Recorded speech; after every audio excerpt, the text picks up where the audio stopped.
இதே உதயநிதி அவர்கள் deputy CM ஆகி எத்தனை வருஷம் ஆச்சு? அண்ணா யூனிவர்சிட்டியில் வந்து ஒரு பெண்ணுக்கு வந்து பாலியல் பலாத்காரம் நடக்கும்போது போய் பார்த்தாரா? இல்லை தூத்துக்குடியில் வந்து 12ஆம் கிளாஸ் பொண்ணு வந்து கற்பழிக்கப்பட்டு கொல்லப்படும் போது திரு உதயநிதிகள் வந்து போய் பார்த்தாரா? எத்தனை விதமான தென் மாவட்டங்களில் கலவரமும் பிரச்சனைகள் நடக்கும் பொழுது ஒரு ஒரு ஒரு துறை முதல்வராக எந்த மக்கள் பிரச்சனையில் போய் அவர் அட்ரஸ் பண்ணியிருக்காரு சொல்லுங்க. அவருடைய பிரச்சாரம் வந்து எவ்வளோ கீழ்த்தரமாக இருக்கு அப்படின்னா, இவரோட பிரச்சாரம் மட்டும் இல்லை, முன்னாள் முதலமைச்சராக கூடிய அதிமுகவுடைய பொதுச் செயலாளர் ஒரு அம்மா ஜெயலலிதா இருந்த ஒரு கட்சி அது. அந்த அம்மா ஜெயலலிதா இருக்க வரைக்கும் ஆளுமையான கட்சி எப்படியா இருந்துச்சு. அவருடைய பிரச்சாரமும் உதயநிதி அவர்கள் பிரச்சாரையும் மக்கள் புறக்கணிச்சுட்டாங்க. இவர் உதயநிதி அவர்கள் என்ன சொல்றாரு? சசிகலா அம்மா காலில் விழுந்தது வந்து கொச்சையா பேசுறாரு. அந்த அம்மா அன்னைக்கு வந்து ஒரு பொதுச் செயலராக இருந்தாங்க. அவர் வந்து காலில் விழுந்து ஒரு மரியாதையோட எந்திரிச்சு போனாங்க. ஸோ அது வந்து இதே வந்து ஒரு கலைஞர் காலில் விழுந்து எந்திரிச்சிருந்தா அது வந்து விமர்சனம் பண்ணுவாங்களா? இது அவருடைய மைண்டில் என்ன இருக்குன்னா, ஆண் பெண்ணுங்கிற ஒரு பாகுபாடு, பெண்ணுனா ஒரு இலக்காரங்கிற ஒரு பாகுபாடு, பெண்ணை வந்து ஒரு இலக்காரமாக வச்சு ஒரு பிரச்சாரத்தை உருவாக்கிட்டே இருக்கிறாங்க. நம்ம காலில் விழுந்தாங்க, அது முடிஞ்சு போச்சு. அதுவா இன்னைக்கு தேர்தல் அரசியலில் பிரச்சனை? அது 2021 பேசினாரு. 5 வருஷம் கழிச்சு திருப்பியும் அதே பேசுறாருன்னா பேசுறதுக்கு வேற ஒன்றும் இல்லைன்னு அர்த்தம். தன்னுடைய சாதனைகள் என்ன, பெண் பாதுகாப்பு நாங்கள் என்ன செஞ்சோம், 2 வயசு குழந்தைய ஒரு திமுககாரரை வந்து ரேப் பண்ணி கொலை செய்யும் பொழுது உதயநிதி அவர்கள் வந்து பேசினாரா? அந்த குழந்தை வீட்டுக்கு போனாரா? இந்த மாதிரி பிரச்சனைகள்லாம் பேசாம 2021 உதயநிதி பிரச்சாரம் என்ன இருந்துச்சோ அதே எதிர்கட்சி தலைவராக கூட எடப்பாடி சாமி பார்த்து நான் திருப்பி கேட்கிறேன், கலைஞர் ஐயா காலில் விழுந்து எத்தனையோ பேர் வந்து அமைச்சராக இருக்காங்க. என்னுடைய தாத்தா காலில் விழுந்துதான் அவர் அமைச்சரானாரு. நான் இப்படின்னு ஒரு கேலியா பேச முடியுமா? அவரு விழுந்தாரு, முடிஞ்சு 21 முடிஞ்சு போச்சு, அதை பேசினாரு. ஆனா 2027 அதை பத்தி அவர் பிரச்சாரம் மேற்கொண்டாரு, நையாண்டி பண்றாரு, கிண்டல் பண்றாரு. பெரியாரின் வாரிசுன்னு சொல்றாங்க, அண்ணாவின் வாரிசுன்னு சொல்றாங்க. இப்படியா பெரியாரும் அண்ணாவும் வந்து இப்ப பிரச்சாரம் பண்ணிட்டு இருந்தாங்க மக்களுடைய பிரச்சாரத்தை? என்ன மாதிரி கட்சி? இந்திய இருமொழிக்காக போராடின கட்சி, சமூக நீதிக்காக போராடின கட்சி, சாதிவாரி கணக்கெடுப்பு ஏன் நடத்தலன்னு வந்து உதயநிதி அவர்களால் பிரச்சாரம் பண்ண முடியுமா? நீட் வந்து ஏன் ஒழிக்க முடியலன்னு இந்நேரம் பிரச்சாரம் பண்ண முடியுமா? மதுரையில் மெடிக்கல் காலேஜ் இன்னும் கட்டலன்னு பிரச்சாரம் பண்ண முடியுமா? சோ எந்த விதமான ஸ்கீம்ஸும் நிறைவேற்றாம பழைய கதையிலே வந்து அவர் காலில் விழுந்தாருன்னு அவரை வந்து கொச்சையா பேசுறதுக்காக ஒரு பண்றாரு. அதை வச்சுக்கிட்டு அதிமுக பொதுச் செயலராக இருக்கிறவரு அந்த ஒரு இன்ஸ்டாகிராம்ல ஒரு ட்வீட் நடந்துச்சுன்னு சொல்லிட்டு அதுலயுமே ஒரு பெண்ணை மையமா வச்சு இவர் பால் டயர் குடிச்சாரு, நடிகைகளோட இருந்தாரு. இந்த மாதிரி தனிப்பட்ட விமர்சனங்கள், தனிப்பட்ட ஒரு பெண்ணை நோக்கிய விமர்சனமும் ஒரு பிரச்சாரமும் தமிழக அரசியல்ல எந்த அளவுக்கு இவங்கெல்லாம் அரசியல் இருந்து ஒரு அனுபவசாலியான அரசியல்வாதிங்கிறாங்க, ஒரு பெரிய மு.க. ஸ்டாலினோட பையனுங்கிறாங்க. இந்த மாதிரி பிரச்சாரம்லாம் வந்து மக்களுக்கு தேவையானதா? எவ்வளவு பிரச்சனைகள் டெய்லி வந்து போயிட்டு இருக்கு. அதை பத்திலாம் எதிர்கட்சியா இருக்கக்கூடிய இபிஎஸ் ஐயா அவர்களும் பேச மாட்டேங்கிறாங்க. மு.க. ஸ்டாலின் புல்லன்னு சொல்லிட்டு இருக்கக்கூடிய உதயநிதி பேச மாட்டேங்கிறாரு.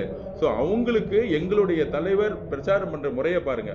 குட் கவர்னன்ஸ் எப்படி இருக்கணும், நாங்கள் வெளிப்படை தன்மையான ஆட்சி உருவாக்குவோம், மீனவர்களுக்கு என்ன 8,000 20,000 கொடுக்கிறோம். இந்த மாதிரி வாக்குறுதிகளான ஒரு பாசிட்டிவான பிரச்சாரம். இது வரைக்கும் எங்களோட தலைவர் யாராச்சும் ஒருமையிலையோ தனிப்பட்ட வாழ்க்கையிலையோ ஏதாவது பிரச்சாரம் பண்ணியிருக்கிறா? இவர்களோட ஊழலையும் நிர்வாகத்தையும் குறை சொல்லும் போதே அந்த பிரச்சாரம் டிவியில நார்மலா பேசும்போதே 5 கோடி பேர் பாக்குறாங்க. அது உங்களுக்கே தெரியும். ஒரு பிரச்சாரத்துக்கு போனா 10 லட்சம் பேர் வராங்க. ஸோ அப்படி இருக்கும் பொழுது அவருடைய பிரச்சாரங்கிறது 4 டிஸ்ட்ரிக்டோட பார்டரை கண்ட்ரோல் பண்ணணும். கிட்டத்தட்ட 6 எஸ்பி ஒர்க் பண்ணணும், டிஐஜி ஒர்க் பண்ணணும், அங்கே இருக்க கமிஷனர் ஒர்க் பண்ணணும். நேற்றே பார்த்துறீங்க, கன்னியாகுமரி காவல்துறைக்கு என்னுடைய அன்பார்ந்த நன்றிகள். எந்த அளவிற்கு பைக் ஆக்சிடென்ட் ஏன் நேற்று நடக்கல? ஏன்னா முன்னாடி ஒரு வண்டி போச்சு, ரைட் சைடில் வந்து ஒரு பேட்ரோல் வந்துச்சு, லெஃப்ட் சைடில் ஒரு பேட்ரோல் வந்துச்சு, பின்னாடி வந்துச்சு. இது முன்னாடியே செஞ்சிருந்தா இன்னும் இத்தனை பைக் ஆக்சிடென்ட் நடந்திருக்காதுல்ல. இதுதான் நாங்கள் ஆரம்பத்தில் சொன்னோம். இன்னைக்கு மேடம் அர்ச்சனா பட்நாயக் மேடம் ஒரு நல்ல தேர்தல் அதிகாரி வந்து டிஜிபியும் கமிஷனரையும் ஹோம் செக்ரட்டரியும் மாத்தின பிறகு இன்னைக்கு எஸ்பிக்கள் எல்லாம் மேல இருந்து டெல்லியில சென்னையில இருந்து டைரக்ஷன் வராம இன்டெலிஜென்ஸ் ஆஃபீஸர் மாத்தின பிறகு சென்னையிலேருந்து டைரக்ஷன் வராம அந்தந்த மாவட்டத்தில் அழகா நிர்வாகம் பண்றாங்க. திருச்சியில் இருக்க காவல்துறைகளோட நாங்கள் நன்றி சொன்னோம். ஏன்னா அந்த அளவிற்கு மக்களை ஆர்கனைஸ் பண்ணி யாருக்கும் எந்த இழப்பு இல்லாம பண்ணாங்க. ஸோ நாங்கள் ஏதோ குற்றச்சாட்டுக்காக சொல்ல, எங்களுடைய பிரச்சாரம் மக்கள்கிட்ட, லட்சக்கணக்கான மக்கள்கிட்ட எங்கள் தலைவர் பிரச்சாரம் எடுப்படுது. உதயநிதி அவர்கள் ஏன் தன்னுடைய தந்தை முதலமைச்சர் ஸ்டாலின் அவர்கள் இங்கே திருச்சிக்கே வந்தார், டீ கடைக்கு போனார், 10 பேர் கூட போய் பார்க்க போல. அப்போ நாங்கள் எங்கள் தலைவர் திருச்சியில் நடக்க முடியுமா? இதுதான் எங்களோட பிரச்சார வழிமுறை. மக்கள் 77க்கு அப்புறம் மிகப்பெரிய மாற்றத்தை விரும்புகிறாங்க. இதை நீங்கள் 4ஆம் தேதி கள நிறுவனத்திலிருந்து புரிஞ்சுக்குவீங்க. அதனால அவருடைய பிரச்சாரம், அவர் பேசுறதெல்லாம் பெண்ணை இழிவுபடுத்தக்கூடிய ஒரு பிரச்சாரமாக போயிட்டு இருக்கு. அந்த பெண்ணை ஒரு இழிவுபடுத்தக்கூடிய பிரச்சாரத்திலிருந்து வெளியே வர சொல்லுங்க. மக்களுக்கு எதிர்காலத்தில் வந்தால் என்ன செய்ய போறோம், நாங்கள் என்ன செய்தோம் தைரியமா சொல்லுங்க. ஏன்னா அவர் துணை முதலமைச்சரா அப்பாயின்மெண்ட் பண்ணப்பட்டவர் அவங்க அப்பானால. அப்ப அவருடைய பொறுப்பும் கடமையும் ஸ்பெஷல் ஸ்கீம்ஸ் என்ன பண்ணாரு, ஸ்பெஷல் ஸ்கீம்ஸோடைய முதலமைச்சர், துணை முதலமைச்சர் அவர் என்ன ஸ்பெஷல் ஸ்கீம்ஸ் என்ன துறையில் பண்ணி கொடுத்தாரு, இது வரைக்கும் எதுவும் பண்ணல.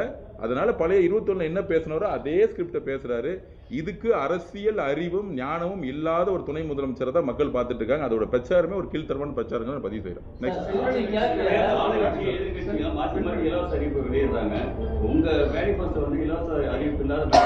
இல்ல இலவசம்ங்கிறதுல நான் அந்த வார்த்தை தவறு. அதாவது இன்னும் சமூக கட்டமைப்பில் இன்னைக்கும் இந்த பாருங்க, திருச்சி கிழக்குல எடுத்துக்கோங்க, ஆல்மோஸ்ட் 40% ஸ்லம்ஸும் ஹவுசிங் போர்ட்ஸ் இருக்க ஏரியா தான் இருக்கு. அப்போ இந்த 50 வருஷமா இருக்கக்கூடிய ஆட்சிகள் அவங்களுக்கு இலவசமா ஒரு அரிசி கொடுத்துட்டா போதும், ஓட்டுக்கு 5000 ரூபாய் கொடுத்துட்டா போதும்னு நினைக்கிறாங்க. உண்மையான வளர்ச்சிகள் எல்லாத்துக்கும் வர வரைக்கும் அவங்களுக்கு ஒரு தேவையான ஒரு ஒரு ஒரு தோழமையோட ஒரு பங்கீடை கொடுக்கணும்னு நினைக்கிறோம். அதனால தான் 2500 ரூபா சொன்னோம். நம்ம அதுல எந்த ஒரு சமூக நீதிக்கான சமூக மாற்றத்தை உருவாக்கணும்னா அது கல்வியிலையும் சரி, உணவு முறையிலும் சரி, ரேஷன்லையும் சரி, அவங்களுக்கான இப்போ நாங்கள் எஜுகேஷனில் கொலாட்ரல் இல்லாமல் 20 லட்ச ரூபா வரைக்கும் லோன்னு சொல்லியிருக்கோம். இப்போ நான் படிக்கும்போது MBA படிக்கணும்னு நினைச்சேன். ஆனால் IOB போகும்போது கொலாட்ரல் இருக்கான்னு கேட்டாங்க. ஒரு சாதாரண மனிதனுக்கு எங்கே வீடு இருக்கும், வீடு இல்லாதவனுக்கு MBA படிக்க முடியாது. அப்போ எங்களுடைய தேர்தலில் கொலாட்ரல், அதாவது எந்த விதமான சொத்தே இல்லாமல் 20 லட்ச ரூபா லோன் கொடுக்கப்படும் சொல்லியிருக்கோம். இதெல்லாம் ஒரு பாசிட்டிவான ஒரு முன்னேற்றத்துக்கான ஒரு மேனிஃபெஸ்டோ இருக்குங்கிறத நாங்கள் பதிவு பண்றோம்.